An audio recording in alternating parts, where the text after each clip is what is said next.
मध्य प्रदेश की मोहन पुलिस दिन रात देशभक्ति जन सेवा का डंका सिर्फ कागजों पर पीट रही है। आए दिन पुलिस विभाग से भ्रष्टाचार के नए नए कारनामे सामने आते हैं। हाल ही में रीवा जिले के एक थाने में पदस्थ प्रधान आरक्षक की काली करतूत उजागर हुई।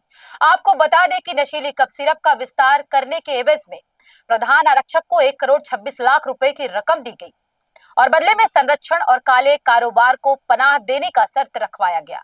यह डील रीवा से बाहर किया गया।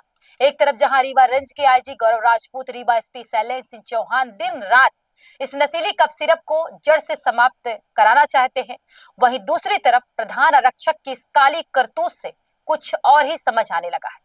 पर हर जगह कुछ ऐसे लोग भी मौजूद होते हैं जो तालाब को गंदा करने का काम करते हैं। पिछले 4 महीनों में हमने ऐसे लोगों की सूची तैयार कराई है। मैं नहीं चाहता कि मैं उस सूची पे आगे बढ़ूं और वो क्रिया या प्रतिक्रिया दूं। आपको याद होगा कि जब रीवा में आईजी गौरव राजपूत की पदस्थापना की गई तो यह संकल्प लिया गया कि रीवा समेत बिंद से इस नशीली कप सिरप का नामो निशान समाप्त कर देंगे। इस संकल्प के साथ आईजी गौरव राजपूत ने काम किया, लेकिन अधीनस्थ कुछ कर्मचारी आरक्षक प्रधान आरक्षकों ने इस पूरे काले कारोबार को संरक्षण दिए बैठे थे। यह बात आईजी को बखूबी पता थी, इसलिए मंच से आईजी ने कई बार उन पुलिसकर्मियों की सूची के नाम लिखने की बात कही। हालांकि वह कौन पुलिसकर्मी थे, अभी तक आईजी ने उन नामों का खुलासा नहीं किया। शायद इस सूची में शामिल इस प्रधान आरक्षक की यह काली करतूत हो सकती है। यह बात हम आपको इसलिए याद दिला रहे हैं क्योंकि रीवा पुलिस के वरिष्ठ अधिकारी खुद जानते हैं कि उन अधीनस्थ कर्मचारी कितने ईमानदार और अपनी ड्यूटी और अपनी वर्दी के प्रति कितने वफादार हैं। हालांकि कई इस काले कारोबार के नेटवर्क के कई मुखिया और सरगना आईजी और एसपी की कार्रवाई के वजह से सलाखों के पीछे हैं, लेकिन अभी भी मध्य प्रदेश के अलग अलग जिलों में इस काली कप सिरप की तस्करी हो रही है।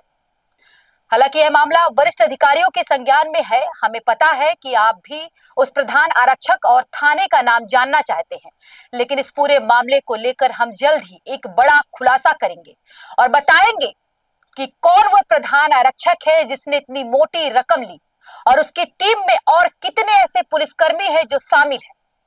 वहीं दूसरी तरफ पुलिस के वरिष्ठ अधिकारी इस पूरे मामले की गहनता से जांच करवा रहे हैं। अंतरखाने से निकल के बाहर आई आवाज से यह स्पष्ट हो गया है कि जिस प्रधान आरक्षक ने इस काले कारोबार को पनाह देने के एवज में मोटी रकम ली, उसके खिलाफ और उसके इस पूरे काले नेटवर्क पर अब शिकंजा लगने वाला है, क्योंकि बात अब पूरे शहर की नहीं संभाग भर में चर्चा का विषय बनी हुई है।